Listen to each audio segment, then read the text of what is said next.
This conference will now be recorded. So far, the people who join or who are interested to join for the data science do not think data science is nothing but a mathematics or statistics or learning some programming language or giving some kind of visualization using Power BI or Tableau.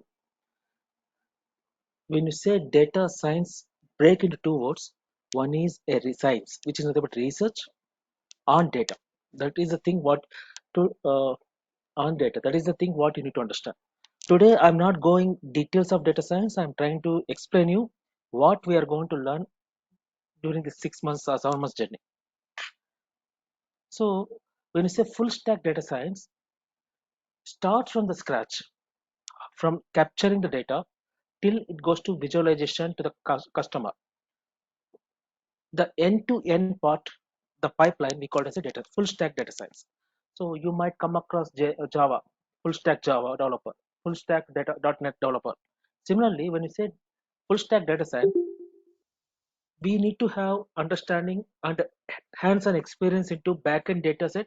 That means maybe an ETL in a traditional terminology, extract the data, load the data, transform the data, and handling the data using with the help, call it as a data engineer, followed by data analyst, the person who can handle the data, analyze the data, and transform the data into the form what we want. Finally, as a data scientist, you need to apply your statistical techniques and come up with some meaningful insights as per the problem statement. Finally, give the information to the management the way what they want, the way how you are going to address the business problem is called data science, full stack data science. So if you see here, I have four different graphs. The first graph is nothing but a big data. Reason behind I'm not updating SQL or I'm not updating the traditional databases. The traditional data set is available up to 30 to 40% of the data, which company is going to be use it and the way how the people are expecting the problems. Now the people are doing a lot of research on unstructured data. There are two type of data we have. One is structured data. The second is unstructured data. Structured data is nothing but the data which is available in set of rows and columns. For example, you are going to purchase some a book in any shop. When you purchase some book in any shop, you have a printout bill. How many times you go or how many number of people are going to purchase any kind of item in the particular store, the format will not change. That means in the particular location, the person name, in a particular location, the item or a product which you are purchasing and the quantity followed by the total. So which is predefined, and the length, type, everything is predefined. That is called structured in a general terminology. So when you have structured data, we prefer to use SQL or some other languages, databases. But when I come into unstructured data or a semi-structured data, for example, I want to understand about my product or about my company, what employees are feeling about about company when I request employees to come back office, return to office. I want to understand about citizens when I release a budget. I want to know the citizens' opinion towards the election poll. So the data is unstructured in the sense I can give only one thumb that I'm happy with a politician or a B politician, or I may say I'm happy with A product or a B product. Or when I say I'm not happy, I can write 100 lines statements. So when there is no limitation, when you don't know what when the citizen, the human is going to write something, that is called semi-structured or followed by unstructured. Semi-structured means it's nothing but a purely test data.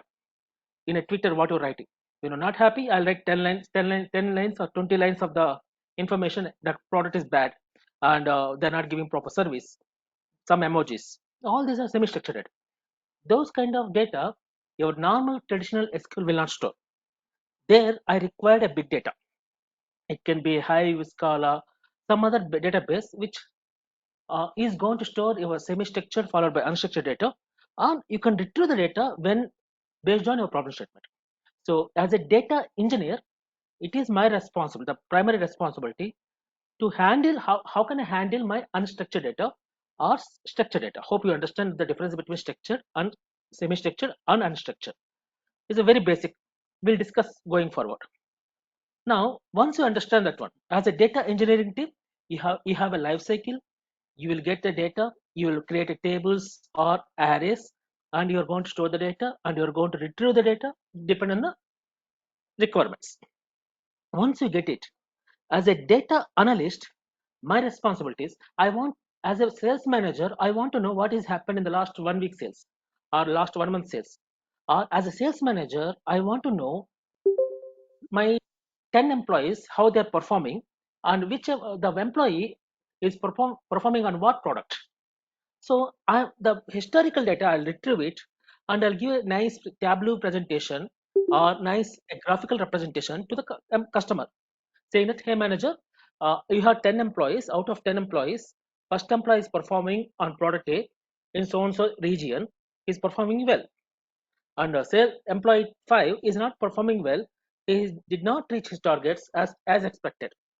So you're talking about the historical data, which is about the things already happened the last 1 week, and you're giving some kind of a tableau representation, table representation, or a graphical representation. That is called data analyst.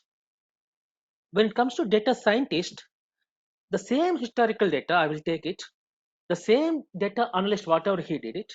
On top of that, I will apply some advanced statistic techniques and I'll try to predict about future.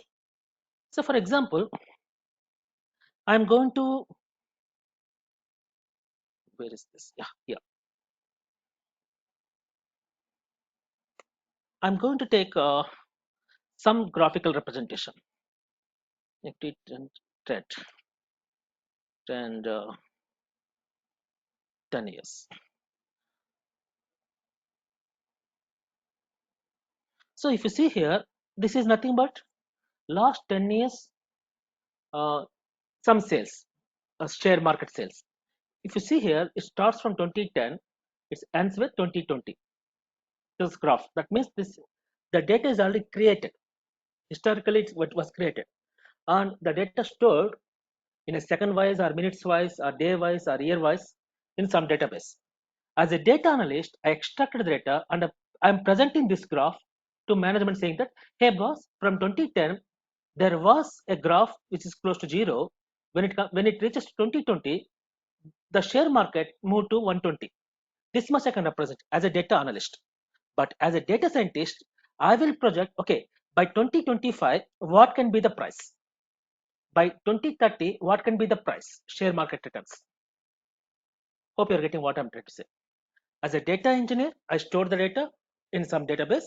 As a data analyst, I'm trying to analyze the data, summarize the data with the help of data engineer data, nothing but historical data. As a data scientist, I will forecast or predict about something about future, which is an extension of the data analyst. Clear? Any questions from anyone? Now, as I just mentioned, these are the 4 activities you need to know. The first one is as a data engineer, you need to know. The second one, as a data engineer come data science, data analyst, you need to know all the cycle, which we are going to discuss in the near future. As a data scientist, you need to build a machine learning models. When I say machine learning models, nothing but forecasting about future, 2030. What can be the share price? Or the second graph, which you are seeing, deep learning, which is a little advanced to machine learning, saying that by seeing the camera, you need to understand the face has to detect that is going to be a human or an animal, or the person is going to be a good person or a bad person, like a criminal. So by seeing some interaction, the system has to have an artificial intelligence to detect something and give some meaningful information to the system. So feed something like a picture or a movie motion, and it has to give some outcome as we expected. It can be a test, it can be some other action, like an alert to the police. When it's a criminal, it has to detect a criminal who has a weapon in his hands, and it has to give an alert to police saying that, hey, in so and so location, Washington, there is a person who's identified with a gun, just give an alert to the nearest police convoy. So that is called a deep learning. It is not only the police, it everywhere we are using. Now, when it comes to Tech Mahindra, 5 to 6 years before, they implemented deep learning as a POC, proof of concept. The employees who is walking to the cabins, the camera captures the attendance. So that is avoiding the swappings. That was a proof of concept. In India, it was click. In Chinese location, China location, it was not that much accurate because they still not identified all the Chinese face as we expected. So what we need to do? Increase the samples to identify the right place. Once your model is created as you expected and the model is working as you expected, then finally you have to deploy that model into the live environment so that when now the new data is generating, the system starts analyzing the data and is trying to give the more accuracy, more predictions. So you might be got the data when you're working, you got the data up to 2020. But are you good with this? No. Right now I'm in 2024. I have to predict about 2025. So once you deploy the model in a live environment, then only the system start taking the new data from the live environment and start predicting using the machine learning model, which is designed by your data scientist, and it will predict about the new data. So generally, when you say you are a full stack data scientist, you need to play three different roles. One is a data engineer, second is a data scientist, third one is data analyst. I hope I clarified these three roles. Does anyone have any questions on this? If you have any questions, I'm happy to answer. You can unmute yourself and speak. Okay. So what is a data science journey?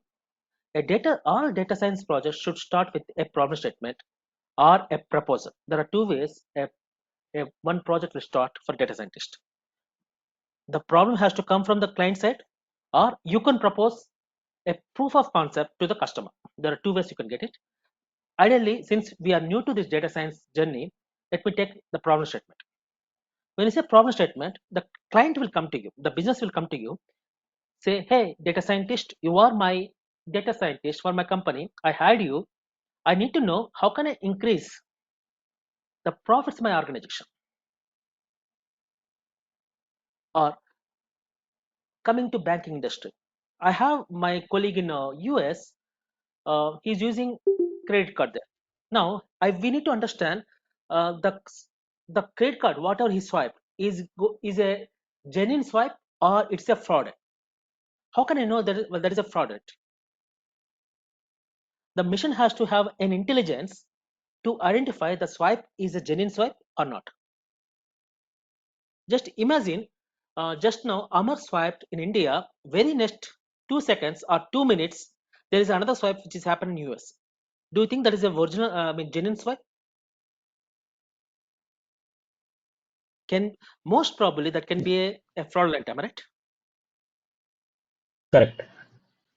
So this kind of mission learning is nothing but you're not learning from mission, you are training a mission. That means the intelligence whatever you have it for identification, that intelligence you have to feed to the mission. Once you feed to the mission, the same formulas or rules the mission will understand. When now that something is happened, it will give an outcome. That is nothing but a machine learning models. Don't think this is a big journey. It is nothing but whatever you learned 8th standard, 9th standard, 10th standard, the same concepts we are learning now also, but applying some business methods. Now, when you say problem statement, what are the steps I need to take it as a data scientist? Whenever the problem statement comes to you, don't panic. Try to understand the business problem and try to convert that business problem into a data science problem. For example, a decade before, maybe 1 decade or 2 decades before, if you're looking for a personal loan or a home loan or a car loan or an education loan, you used to visit a bank, you have to fill the loan form, application form with different details like your name, your qualification, and you need to attach the supporting documents. Okay, boss, I'm looking for a personal loan or an education loan, and I have the supporting documents, which is nothing but my father PF or something, and you will hand over to the bank employee. He will collect the documents. uh, Maybe the next bank employee will visit your location and verify physically whether the application is a genuine or not. After that, the application goes to manager for approving or rejecting. Don't you think this is going to be a big job for you? T? And it was taking around 10 to 15 days. So meanwhile, there is a chance, the probability, the customer may go to other bank and the other bank may approve the loan before you approve. So you are losing a customer. Am I right?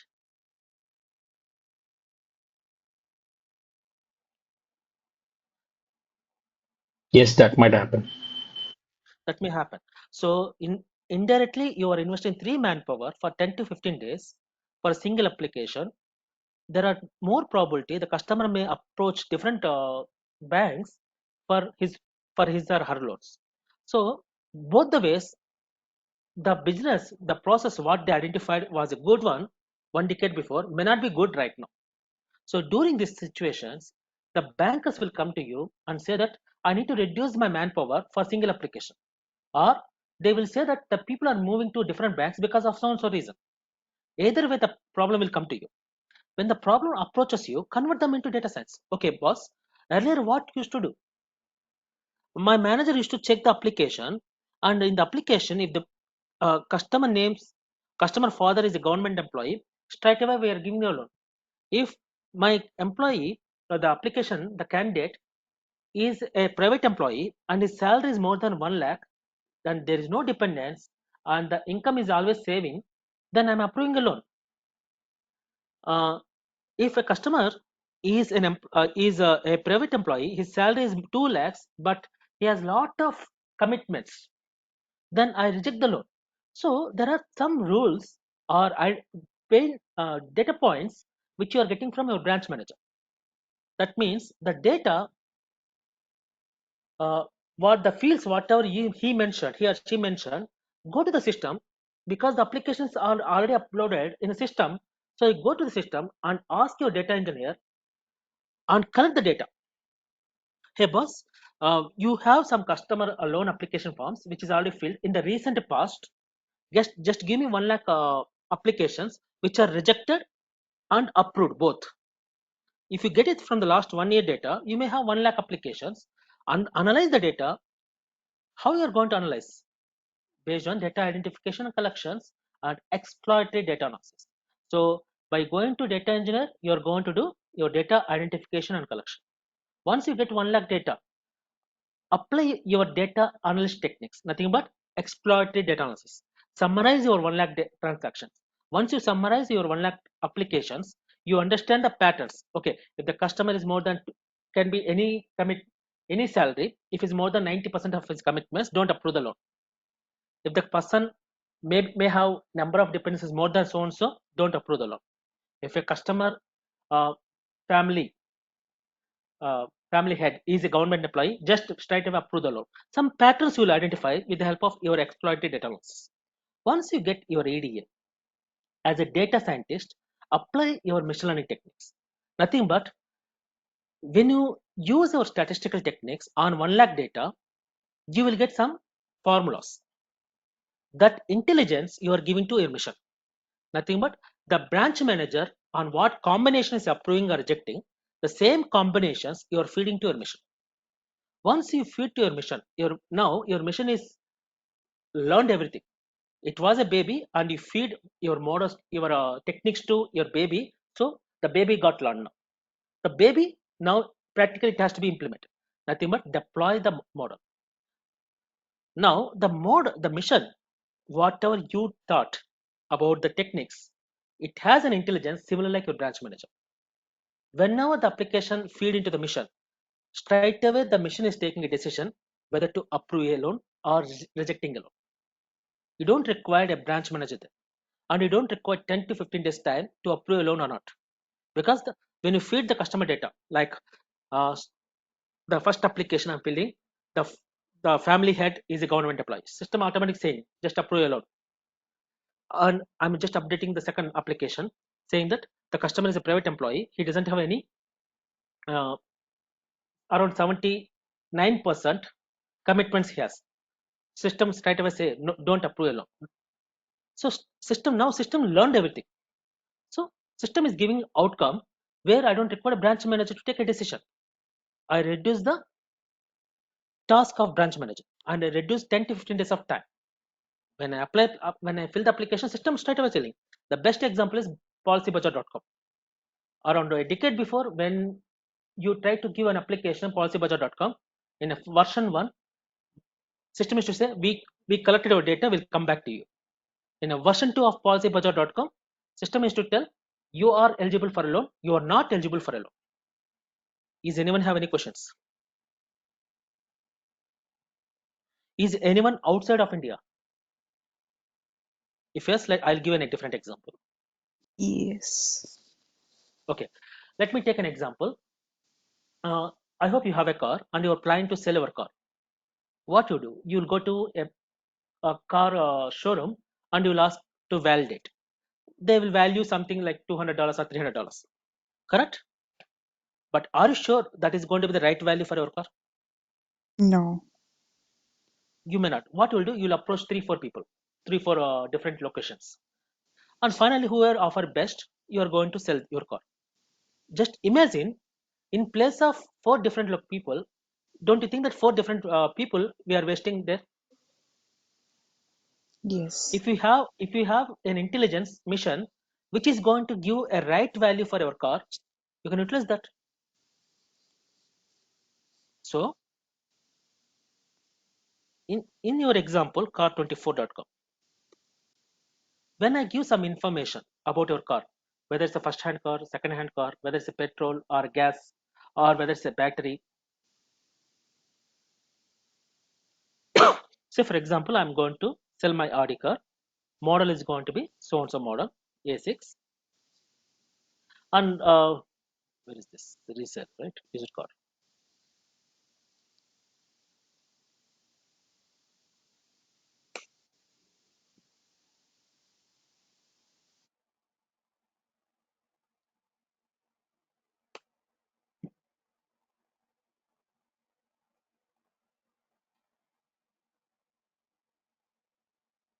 This is not my car number, it's just an example. So what I do is I'm going to select my car, maybe at Tata. The model which I purchased is 2023, and the car is at Nexon, and it is a diesel vehicle, and whether it's automatic or manual. So once I give the inputs about the car,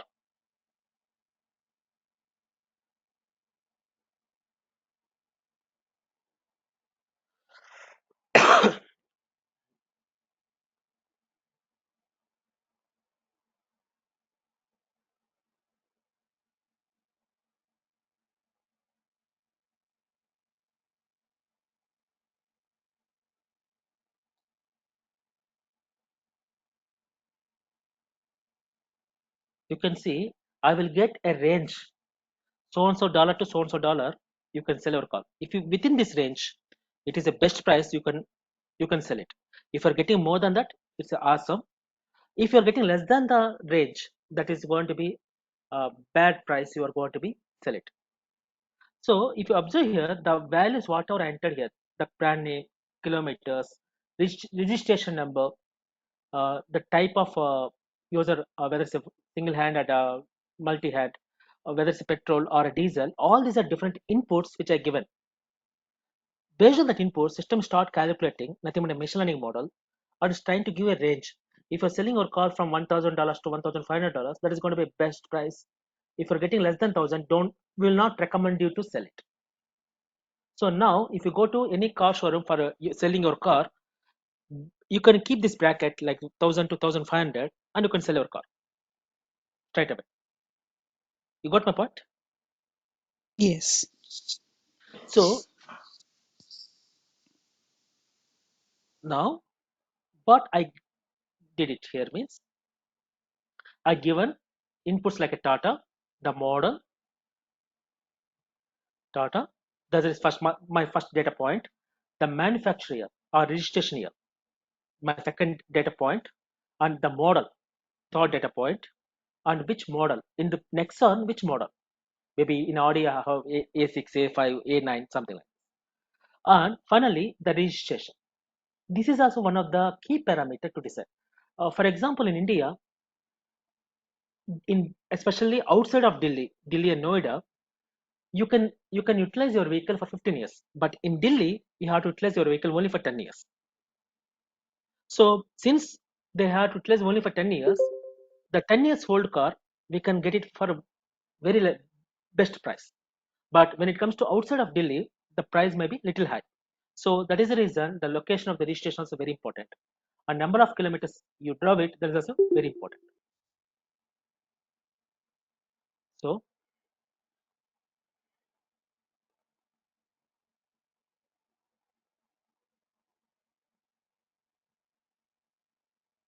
not coming here some reason, but generally you'll get a range. It's taking time, might be. So all these different 5 steps you have to perform. So as a data scientist, convert your business problem into data science problem. The next step is understand which are the data points are very important for your model. So in our example, car 20 for example, brand of the car, model of the car, type of a car, kilometers you drove, number plate registration, whether it's an accident or non-accident car. All these are different parameters which is important for my model. Then exploited data analysis. Nothing but summarize your data, because if I want to predict about my future, or if I want to predict something, I need to understand about my past. So once I identify my data points, I collect the data recent past year, in the recent trend, last 5 months or last 6 months or last 1 year, what about my car sales? Maybe before Corona, the car prices are very low.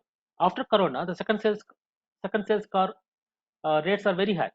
So take the recent past data, analyze the trend of the prices, then apply your machine learning techniques and deploy the model. These are the steps you have to perform. So initial step always an ETL. Extract the data from different sources, then transform the data, then deploy into OLAP systems. That is the traditional ETL process. Now, non-traditional in data science, once you get the data into OLAP, then you have to apply your statistical techniques, you have to apply your machine learning models, you have to apply your deep learning models. So for applying your statistical techniques or a machine learning techniques or a deep learning techniques on your on transform data, you have to utilize your R programming, Python programming, or some other statistical programming tools. So when you see on the right hand side the green color, that is nothing but an artificial intelligence area using your tools like Python or Scala or a PySpark, some statistical tool you are using or programming tool, and you are applying your statistical techniques on top of that, and you are coming with your meaningful solution. So artificial intelligence is a bigger, wider name, which includes your machine learning models and deep learning models. Nowadays, generative AI also. So for deployment, we have different tools like Microsoft Azure, Flask, AWS, Heroku, but we are going to choose only one out of all. Maybe I may go with AWS or Microsoft Azure. And the best example for prediction using machine learning model, not prediction, the correct word is forecasting. If you are talking about future, it's called forecasting. You can take your past data and you can forecast about future. It is applicable for your stock prices. It is applicable for your monthly expenditure. It is applicable for your sales forecasting. Anyway, so as a data scientist, I need to understand the techniques like your starts from SQL, then ends with your Tableau or Power BI. So, and in between, you need to know how to apply my statistical techniques and where to apply my techniques. Is to how to apply and where to apply. If I want to know how to apply and where to apply, you need to have some business terminology and business understanding. Amar, I'm new to, maybe you're going to join in a banking industry. I'm new to banking industry. Don't worry. Start speaking with them. Understand what they're doing right now, on what basis or parameters they're taking a decision. If you understand their journey, that will be easy for you to take your data science problem. So the first priority is convert your business problem into data science problem. So if you want to convert, understand your business problem first and business process journey. So the example just now what I mentioned, when a customer is going to bank for any loan, employee 1 will collect the application, then it goes to employee 2. Employee 2 do verification, then it go to a branch manager or a bank manager. He will take a decision whether up to approve or rejecting a loan. So for this entire journey, if you want to convert as a data science problem, so asking an interesting question, nothing but on what parameters the customer is going to accepting a loan or rejecting a loan. So based on that, take a data from your database, then do explorative data analysis. Then once you complete your summary, create a model creation followed by validation. Once you create your techniques, intelligence to your model, then communicate that information to your management. These are the 5 steps you have. Now, Amar, I know what is a data science and a data analyst. What are the steps? What are the levels you have? On the x-axis, you have a difficulty. On y-axis, you have a value. So, descriptive statistics or a descriptive analytics is nothing but very basic what you learned in 8th class or 9th class. The difficulty is very small and value to the organization is also very small. In the sense, you're just creating a table summary. Okay, yesterday I sold 5 Audi cars. Yesterday I sold 10 uh, pens. So that is nothing but summary, taking a cumulative numbers. That's all, or taking an average. So last 1 week, the average expenditure for me per day is 100 rupees. So that is nothing but descriptive statistics or descriptive analytics, which data analyst will do. On top of that, you have a diagnetics analytics. In the sense, Amar, every day you are spending 100 rupees. What happened yesterday? You did not spend even 1 rupee. Or what happened yesterday? You spent 1000 rupees. So diagnetics analytics. That means if something happened in the particular day or particular month or particular year, you start investigating, going to the deep into the data investigation. So once you do investigation on the historical data, that is called diagnetics analytics, and you once you do research what is happened in the particular data or the particular data, maybe the data got missed, who knows. So you analyze the data and you give the information to your management. That is called diagnetics. Once you clean the data, okay, there was an issue on a particular day, 1st January 2024, the data got missed, so it was not appended. So you appended now. What next? You start predicting about future or forecast about future. When you say forecast about future, nothing but you are applying your advanced statistics and giving information about what is going to be happening in future. So since you are applying advanced statistics, the difficulty is going to be increased and value for the organization is also increasing. So when you say predict, nothing but car example like car 24, you're predicting the price is going to be $1,000 to $2,000 if you can sell it. That is going to be predict. Forecast is nothing but about future time. So once you decided your predict analytics, on top of that, you have optimization techniques called prescriptive analytics. That means you are giving a chance, freedom to your model to correct the model, fine tune the model based on the new data. So do you think that the prices whatever you offer, $1,000 to $1,500 for car selling, will be the same after 1 year or 2 years? May not be, right?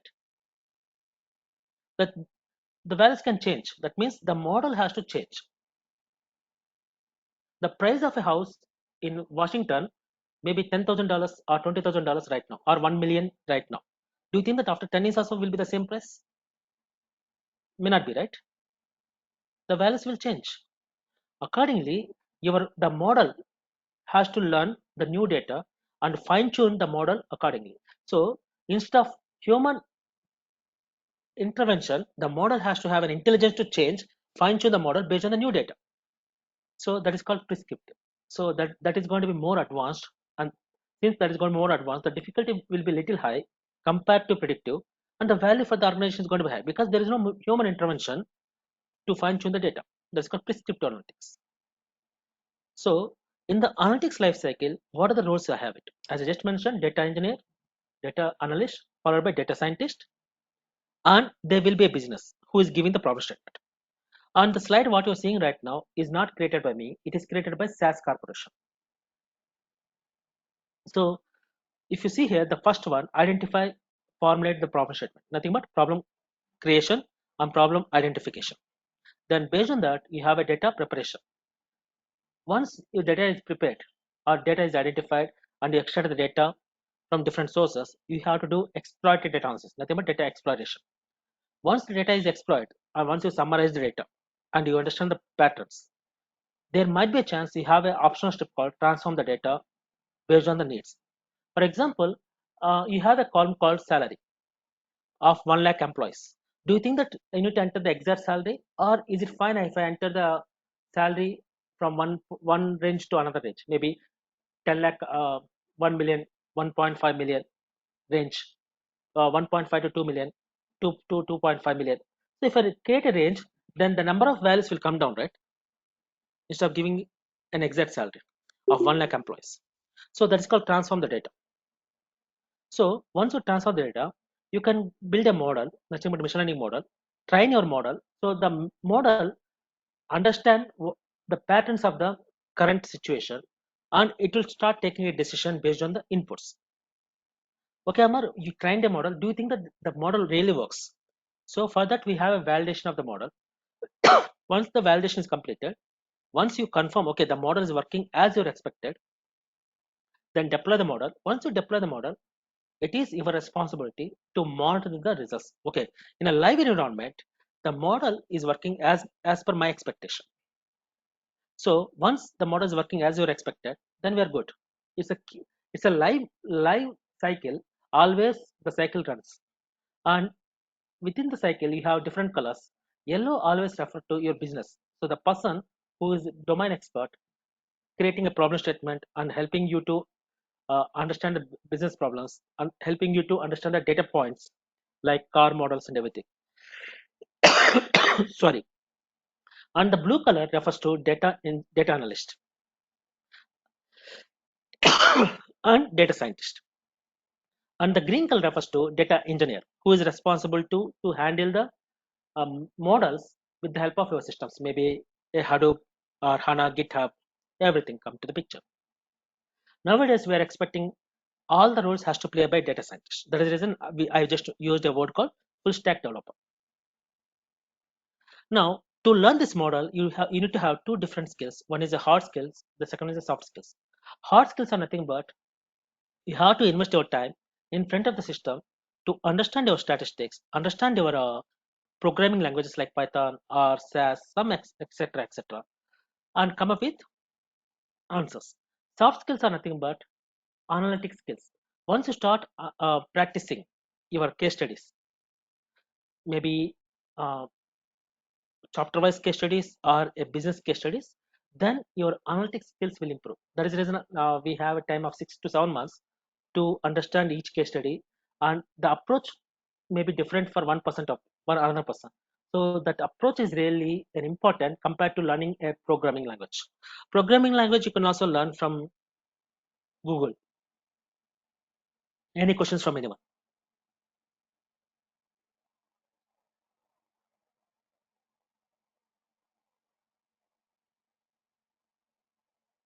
So these are different examples where we can use data science. One is fraudulent alert. So if the credit card is swiped in US in the morning, by afternoon there is another swipe which is happened in UK, then that is going to be a clear cut fraudulent. Or surveillance cameras give an alert to ambulance or police. Share mark prediction for the next couple of days. IoT, Internet of Things, is something how your driver is behaving during his journey, and prediction of vegetables, and classifying the vegetables based on the human behavior. For example, there is a house, only the old age people are located, and they're always preferring to purchase vegetables. Why don't you offer something like a combined together, maybe with a milk or something, or with a medicine, with proteins items? So understand the customer behaviors. Propose something which they can purchase, like a recommendation on tracking, live trackings. So with this also, I can decide. Do you think that the Apple or someone who's tracking your heart and other trackings is only for you? It, do you think that has a privacy?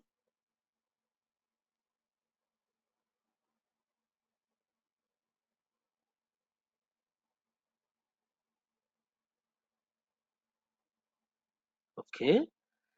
Assume that No, the data can be captured sold to and anyone. sold to insurance company. Okay. Assume that you are using a smartwatch, and the smartwatch captured your heart and other related sensible information, and it got sold to your health insurance. Don't do you think that the health insurance will not increase your premium? Yes, they might increase based on Okay. the data they captured. Correct. So now the second thing is they sold your items to the McDonald's. Might be McDonald's is coming with their good thing, and they're telling that, hey boss, not McDonald's, Pizza Hut. They're telling, hey boss, you are obesity now, and we cannot recommend a cheese pizza. We are referring to some other pizzas, right? They can recommend you, right? So anything happen with your data. Don't think that we are secured in under one internet. We are open to everyone because of data science. So the data which is generated in 2019 for 60 seconds, this much data got created in fraction of 1 minute. So you can see everything in billions and trillions and gigabytes. So in Netflix, 694,444 hours of people, hours watched in 1 second, 60 seconds, nothing but 1 minute. And 1 million people logged within 1 minute. And there are 18.1 million text messages transferred in single minute. Just imagine how much data is generating. You got my point, right? Team, data is everywhere now. Aman, don't you think that one decade before, 10 years before, there was no statistics? There was a statistics, there was a Python, there was a SAS, there was R programming, but there was no data because handling of data was a big challenge for the organizations. If you observe just a live example, uh, around 2 decades before, if you want to purchase a pen drive, it was cost of 2000 or 3000 rupees. Now, the same pen drive now hardly 50 rupees or 100 rupees. The handling charges or hardware charges drastically come down. So the companies also recommending to catch the data and analyze the data and wants to see the direction which they cannot see. So for that, they need a doctor. The doctor is nothing but data scientist. So you have to investigate the data, analyze the patterns, and propose the patterns to company. Clear, right? Any questions from anyone? Just an example, another example from Amazon.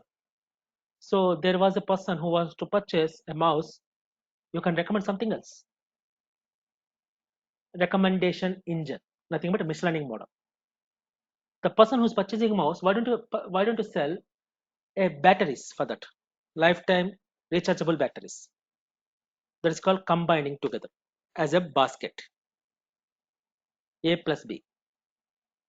So these are different applications what you can do. Now the same journey, if you see here, the first one, blue color is called data, and you have an insights, you will get it from using exploratory analysis. If you want to get an insights, you need to have futures, which is nothing but the brand name, model, kilometers, first hand or second hand owner. All these are different futures or X variables which are going to create it. With the help of domain knowledge, you're going to get, and you're going to build a model, then you're going to predict a model, and you're going to give a feedback to your organization. And finally, the model is going to deploy into live environment. But in each stage, you need to have supporting system called R programming, Python programming, or a visualization like Tableau or Power BI for database like a Scala or SQL or Snowflake. Some tool support is required because it is not a 10 data or 20 data to handle with this Excel sheet. It is going to be millions and trillions of data and generating frequently. So you need to have some programming language experience to meet that stage. So I have a data in SQL. Assume I have data. I have 1 lakh data. Do you think that you can handle by Excel? No. For handling that huge amount of data, I need to have R programming or Python programming or a Tableau uh, tool, visualization tool, knowledge to to extract the data. Then identify the features. You need to have some statistical tools like R or Python. Machine learning models using a data scientist. I need to have any one of cloud platform or PySpark or Scala or Python or R programming. Then for giving a predictions, again some statistical tool. Once you decide your model, you may come up, you are one data scientist, you come up with A model. There is another data scientist who will come with B model. There is another data scientist who will come with C model.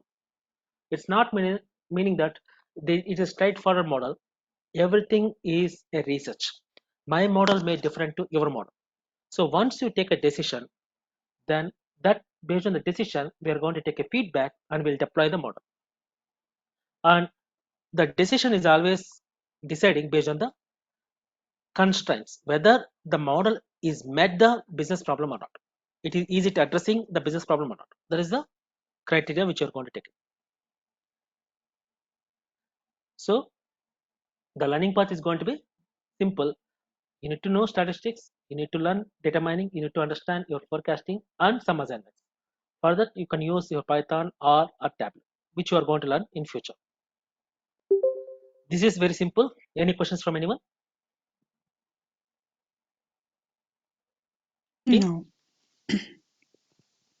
If no questions, I can wait for another few more minutes. If you don't have any questions, I can drop off.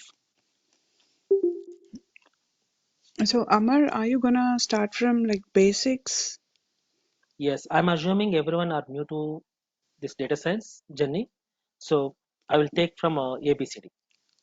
Oh, okay. So Okay. Yeah. don't worry that the persons are already experienced. I am assuming everyone are new. Okay. So tomorrow, do we have a session? No. Tomorrow we do not have. I'm planning from either from Monday or Tuesday. Most Okay. probably from Tuesday. Okay. So how long is the session gonna be? Like 1 hour? Around 30 to 40 minutes. Okay. Okay. Since that is going to be my after office hours, so I cannot Okay. take more than that. And the Okay. sessions which I'm conducting right now only for recapping purpose.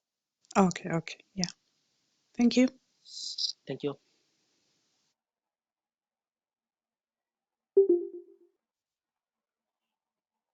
Looks okay. Thank you all. Thank you, Amar. Bye.